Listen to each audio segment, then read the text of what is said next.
C'est tout simplement le plus grand événement sportif étudiant d'Europe. La course EDHEC, du nom de l'école de commerce lilloise, se tient du 5 au 12 avril à Arzon. C'est en Bretagne. Ce sera la 57e édition. Eudoxie Thibault, bonsoir. Bonsoir.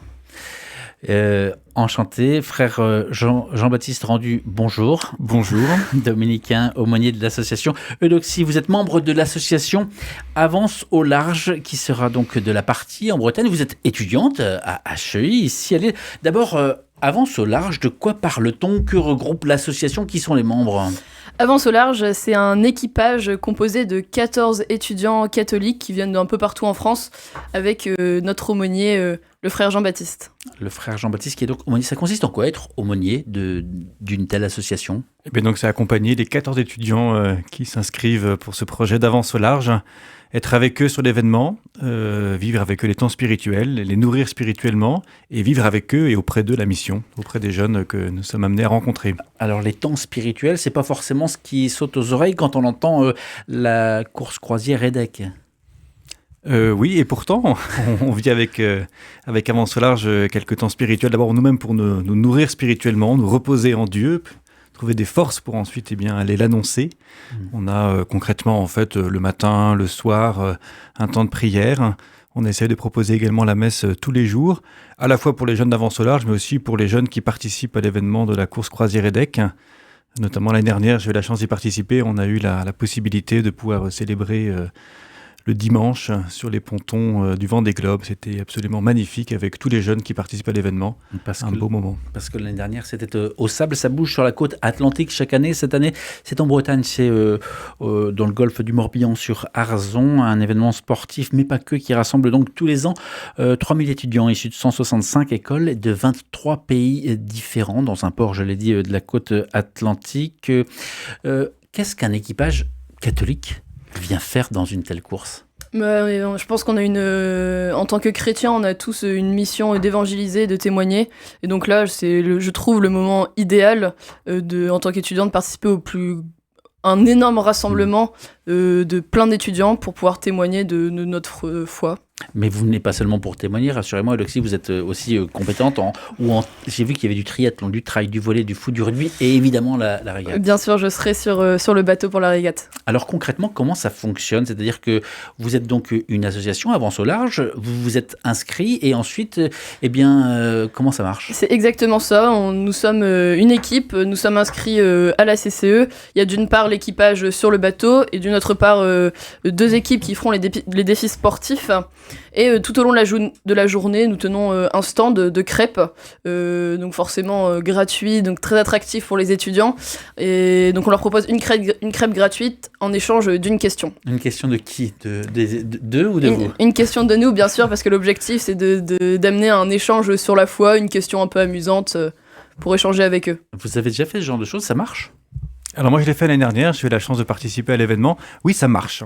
C'était un peu ma grande surprise, notamment donc les questions. C'est des questions en fait assez larges, assez vagues.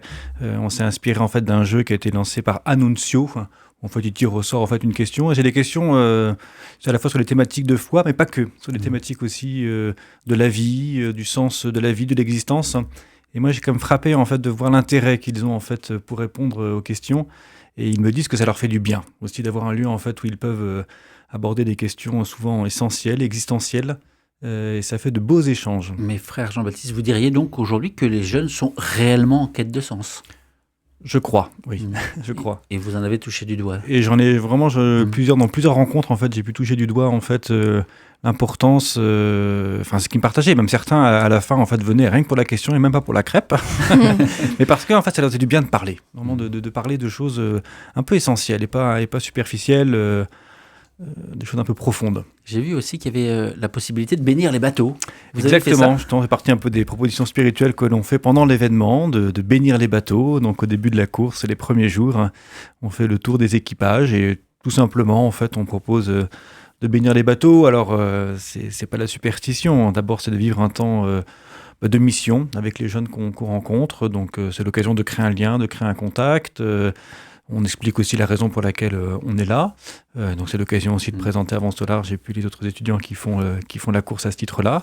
Et là aussi, j'étais frappé en fait de l'attente. Et pareil en fait aussi, beaucoup viennent nous chercher en fait pour demander à ce qu'on bénisse leur bateau et qu'on prenne avec eux. À chaque fois on prenait un temps de prière aussi avec l'équipage.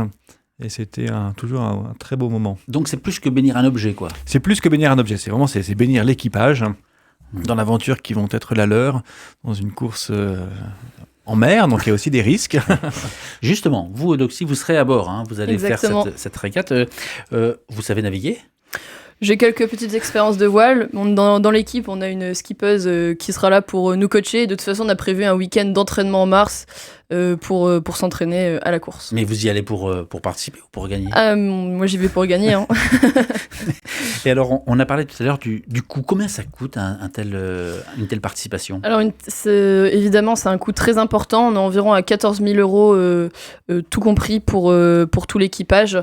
Évidemment, la location du bateau, l'inscription à la course, c'est vraiment des dépenses qui sont très importantes. Et comment on fait ? Qui participe ? Vous appelez qui à participer et comment font-ils pour participer ? On appelle très largement, donc tout d'abord des partenaires, des entreprises. On a déjà 2 qui nous suivent, Fidesco et Jubilatio.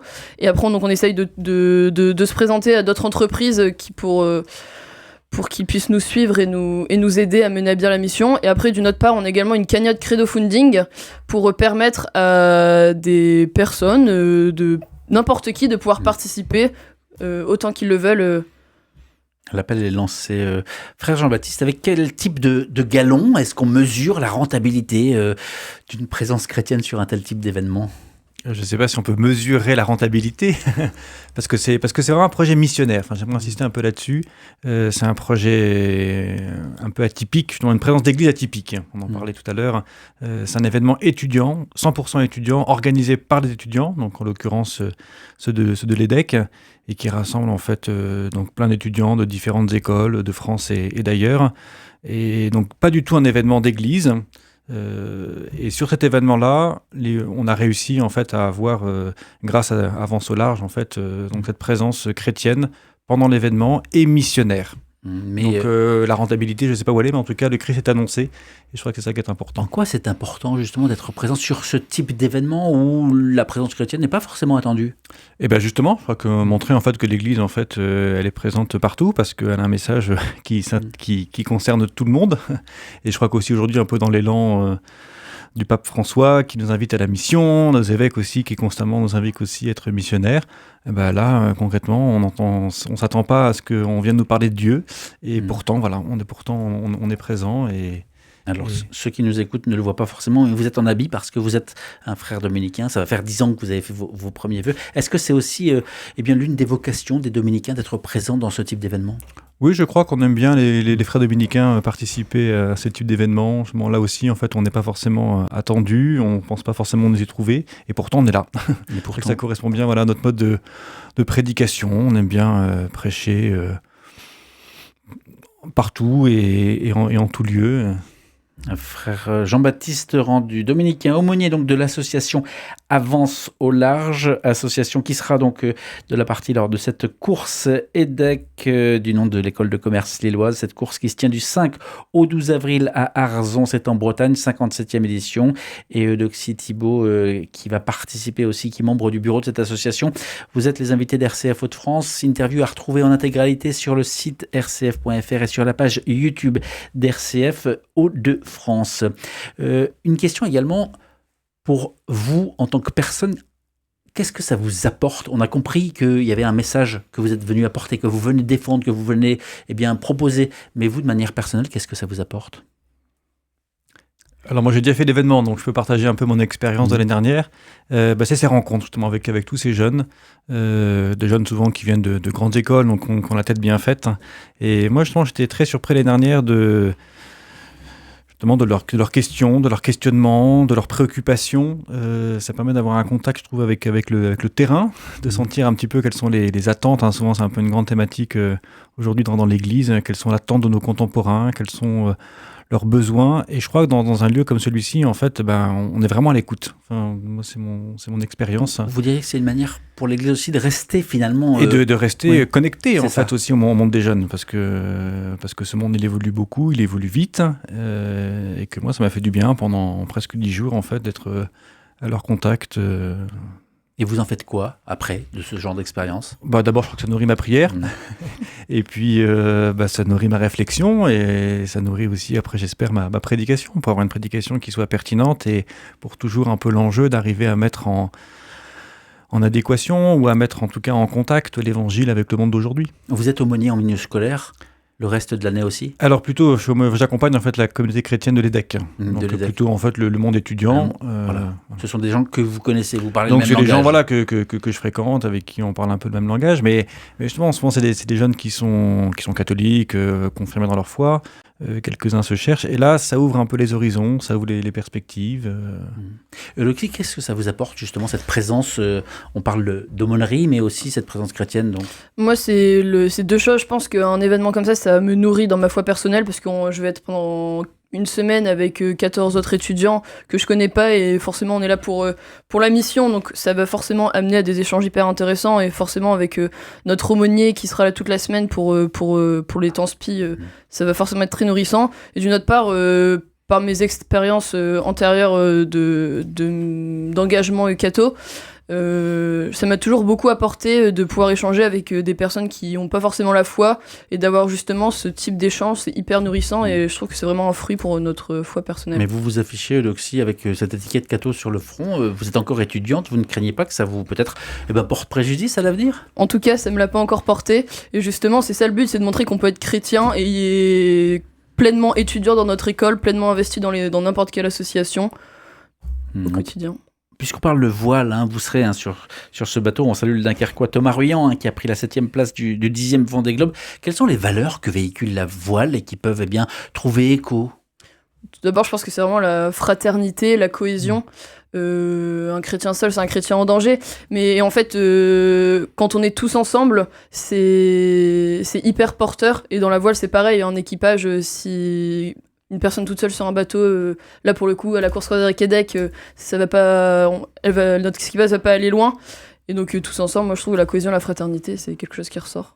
Et que tout le monde a sa place sur le bateau. Il y a aussi le souci, en fait, dans l'équipage d'Avance au large, d'intégrer une personne avec une porteur de handicap. L'année dernière, on avait Laurent. Cette année, il y aura aussi Alexandre, voilà, un jeune aussi qui fera partie de l'équipage. Et de montrer, en fait, que voilà, tout le monde a sa place sur le bateau. Et c'est ensemble, en fait, qu'on peut vivre cette aventure et partir en mer. Mais au fait, Avance au large, l'invitation est tirée de l'évangile de Luc, mais ce n'est pas Avance au large, point final. C'est Jésus qui dit aux pêcheurs, à Simon en particulier, avance au large, jetez vos filets pour la pêche, s'ensuit la pêche miraculeuse, et blablabla, et ensuite, laissant tout, ils le suivirent. Donc, avance au large, on va jusqu'à recruter. Il y a une démarche de recrutement ? Je ne sais pas de recrutement, mais en tout cas, ça dit bien la dynamique aujourd'hui de la mission. Là aussi que nos évêques mettent souvent en avant, c'est le pape, d'être disciple missionnaire. Et que c'est vraiment dans cette dynamique-là que s'inscrit l'association Avance au large. C'est d'abord être disciple, être chrétien, s'engager dans sa vie chrétienne. Mais on n'est pas chrétien pour soi, on est porteur d'un message qui s'adresse à tous. Et donc, fort de notre suite du Christ et de notre volonté de le suivre au mieux, avec ce que nous sommes, nos fragilités, nos péchés et tout ce que nous sommes, mais de l'annoncer. Et je crois que c'est vraiment cet évangile aussi dit bien cette dynamique, à la fois d'être disciple et d'être missionnaire. J'ai envie de revenir un petit peu au concret, aux pratiques, aux basiques. Ces jeunes en quête de sens dont on parle tout à l'heure, ils sont surtout en quête, dans ce genre d'événement, de sensations fortes, de souvenirs, de moments partagés, pas forcément de soif spirituelle. Bah oui, mais nous aussi, en tant qu'équipage, on n'est pas là uniquement pour être uniquement au stand crêpes, c'est aussi pour participer à tous les événements de la CCE, aux soirées le soir, et de pouvoir continuer notre mission, notre témoignage tout au long de la journée. Credo Funding, avance au large. On tape ça dans un moteur de recherche. On tombe sur la page où on peut participer. Donc, on a compris que les particuliers, entre guillemets, étaient invités à soutenir. Mais vous aviez aussi des institutions ou des entreprises. Comment ça fonctionne ? Exactement. Donc, en tant qu'institution, vous pouvez nous contacter. On peut établir un partenariat ensemble. Notre stand touche énormément de jeunes. Beaucoup de jeunes y passent. Donc, c'est une chance pour les partenaires de pouvoir être présents et d'avoir une image sur nos stands, sur notre stand et sur nos réseaux. Et de promouvoir leur cause.